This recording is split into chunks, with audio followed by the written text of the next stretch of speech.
सुरुचि ने प्रवचन सुन सुन के प्रतिज्ञा ले ली थी कि अब वो कोई भी पाप नहीं करेगी, सबसे अच्छे से बात करेगी, किसी के साथ बुरा नहीं करेगी। बहू, ये मच्छर तेरे गाल पे कब से बैठा है? अरे काट लिया तो गाल गुलाब की तरह लाल कर देगा। बैठे रहने दो माँ जी, उसे आराम करना होगा। उसने मेरे गाल को अपना घर समझ लिया है, तो मैं उसे बेघर क्यों करूं? अरे ज्ञान की बारिश बाद में करना, अपने गाल का मच्छर हटा ले।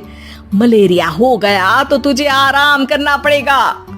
माँ जी, डेंगू मलेरिया तो सांसारिक बीमारियां हैं, हमें इनसे ऊपर ही तो उठना है ना। अरे बेटा, इनसे आदमी ऊपर ही उठ जाता है। क्या हुआ? काट लिया। अरे मैंने तो कहा ही था, मार देना था उसको। नहीं नहीं माँ जी, उसे भोजन करना था, मैंने उसे पोषण दिया है, मुझसे पुण्य का काम हुआ है। अरे उड़ रहा है टुनटुना के, ताली बजा के मार दे वरना फिर काट खाएगा। नहीं नहीं माँ जी, जीव हत्या करना पाप है। मैंने एक बार व्हाट्सएप पे एक उपदेश पढ़ा था, मच्छर आपको काटे ये उसका जुनून है, उसके बाद आप खुजाओ ये आपका सुकून है, लेकिन कभी मच्छर को मारना मत, क्योंकि उसकी रगों में आपका ही खून है। अरे तू और तेरा व्हाट्सएप का ज्ञान, भगवान बचाए। सुरुचि की ये पुण्य करने की आदत से कई बार सुरुचि का नुकसान होता, लेकिन फिर भी वो पाप से दूर रहती। सुरुचि, मेरे सर में जुएं हो गई है, निकाल दोगी? कोई आपको अपने घर से निकाले, आपको अच्छा लगेगा क्या? अरे लेकिन परेशान करती हैं जुएं, दिन भर सर खुजाता रहता हूँ। देखो, इसी बहाने तुम्हारे सर की चंपी हो जाती है। तुम्हें तो जुओं को थैंक यू कहना चाहिए। तभी बाहर से ससुर जी की आवाज आती है। बहू, बहू। अभी आई बाबूजी। बेटा सुनो, ये देखो चाय में ना मक्खी तैर रही है, दूसरी चाय ले आओ जाओ। ला दूंगी, पर मक्खी मत हटाइएगा। अरे क्यों बेटा? मक्खी चाय का सेवन कर रही है, अच्छा थोड़ी ना लगेगा आप बीच में अडंगा डाल देंगी तो। आपको अच्छा लगेगा क्या अगर कोई आपकी चाय छीन ले? अरे पर निकालूंगा नहीं तो मक्खी मर जाएगी बेटा।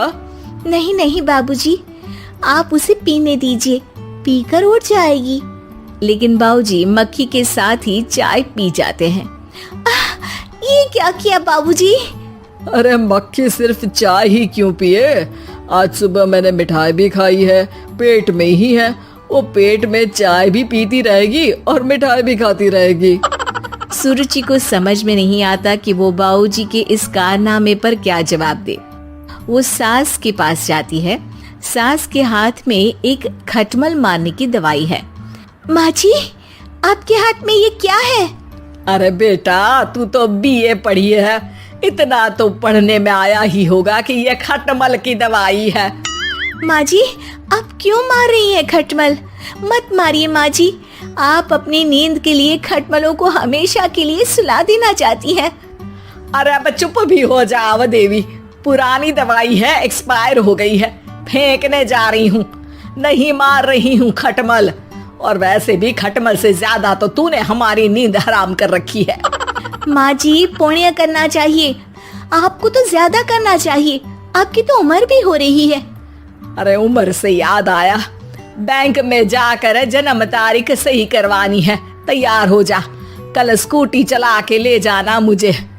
अगले दिन सास घर से निकलने से पहले दही शक्कर खा रही है और जल्दी जल्दी में हाथ नहीं धोती।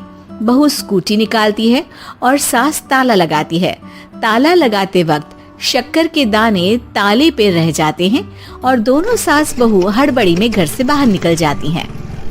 अच्छा हुआ कि तेरी स्कूटी में सेल्फ स्टार्ट है, वरना तू तो बोलती कि मैं किक नहीं मारूंगी, किक मार दी तो पाप लगेगा।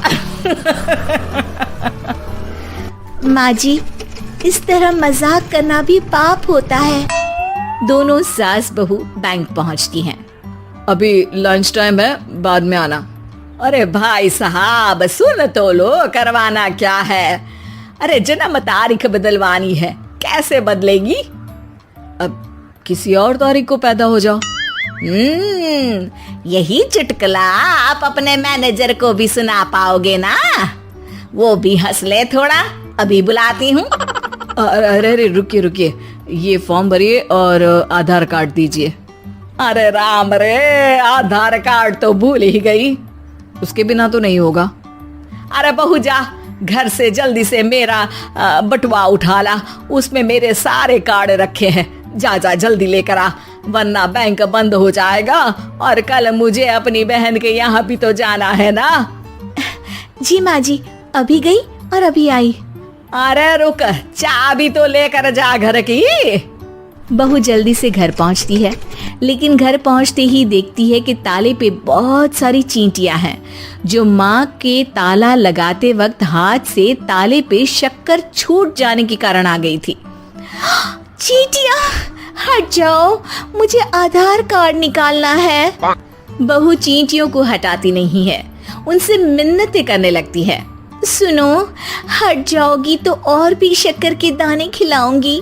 अभी सास का काम बहुत जरूरी है, मेरी बात सुन लो, मान लो। मैंने तुमको हटाया तो पाप हो जाएगा। चींटियां कैसे सुरुचि की बातें सुनती जब घर में ही उसकी कोई नहीं सुनता था। शाम हो जाती है पर चींटियां हटती नहीं है। तभी सास वहाँ ऑटो से आ जाती है। अरे कहाँ रह गई तू? बैंक भी बंद हो गया। माँ जी, ताले पे चींटी। सास पूरा माजरा समझ जाती है और बहू से कहती है, एक बात बता, सोच के देख, अगर मुझे खून की बोतल चढ़ानी पड़ी और उस पर चींटी बैठी हो, तो बोतल से चींटियों को हटा के मुझे बचाएगी या चींटियों को वहीं बैठा रहने देगी? माँ जी, ऐसा होगा ही नहीं। अरे चींटियों को तो मीठा पसंद होता है, खून की बोतल पे तो मच्छर आएगा, क्योंकि खून तो मच्छर पीता है। सास सर पकड़कर बैठ जाती है और रोने लगती है। तभी ससुर जी और सुरुचि का पति भी वहां आ जाता है। अरे रो क्यों रही हो? रहने दो जी, तुमको बताया तो तुम भी रोने लगोगी अपनी किस्मत पर। अगले दिन सास अपनी बड़ी बहन के यहाँ चली जाती है। पति अपना काम कर रहा होता है और सुरुचि उसके पास जाकर कहती है, ये जुए खत्म करने की दवाई है, मैं मालिश कर देती हूँ। अरे लेकिन तुमको पाप नहीं लगेगा? अपनों की खुशी के लिए अगर छोटे मोटे पाप करने पड़े तो वो पाप अच्छे हैं जी।